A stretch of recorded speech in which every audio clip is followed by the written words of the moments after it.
research work primarily focuses on the use of verification techniques and software tools to foster the creation of safe and intelligent autonomous cyber-physical systems. And I'm funded through DARPA's Assured Autonomy project. Mostly what that's looked like for me is working with a 1/10 scale remote control car and some drones. And we've just finished working on a safety architecture that uses some real-time verification techniques, and it's been exciting to see it work both on hardware and in simulation.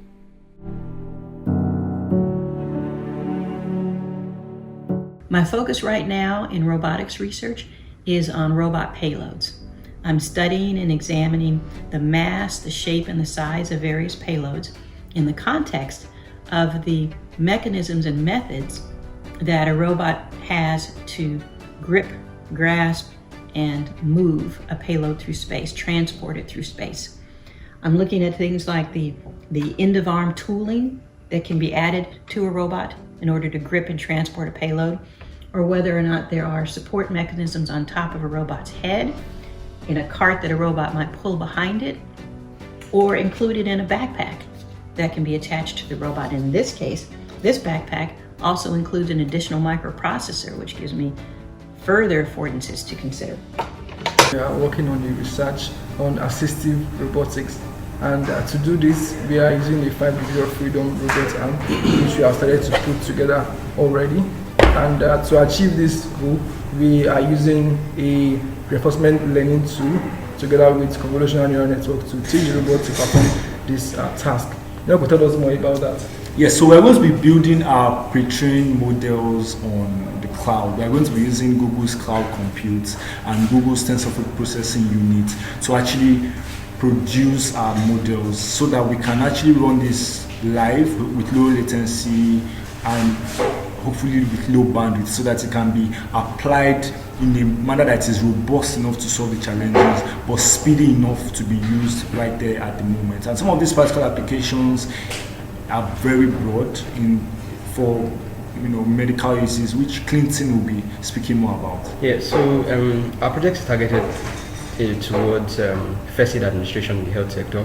So the robot should be able to assist a first aider in the line of duty and predict what items or tools the first aider will need while they are actually working. So if, for instance, the first aider wants to administer or dress a wound, the robot should be able to predict that, okay, the first aider will need methylated spirit and be able to retrieve that item from the first aid box while the first aider is busy with something else.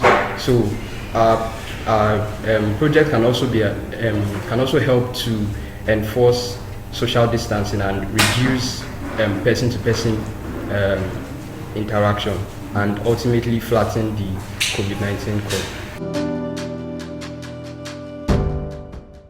I'm leading the Vulcan project.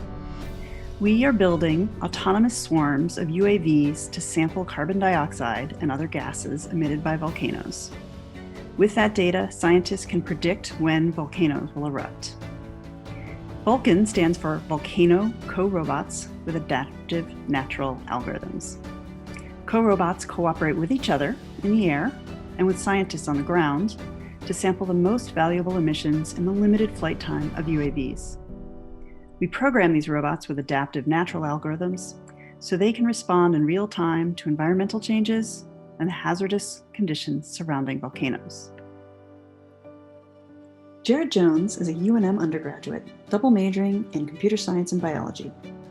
He designed and built the Dragonfly UAV, and then traveled to Papua New Guinea and piloted a prototype to sample gases emitted from an active volcano. The data Jarrett collected will help the local village know when the volcano may erupt. It also informs scientists about volcanic contributions to climate-changing gases. Jarrett and the Vulcan team are using robots inspired by nature to help us all understand the natural world.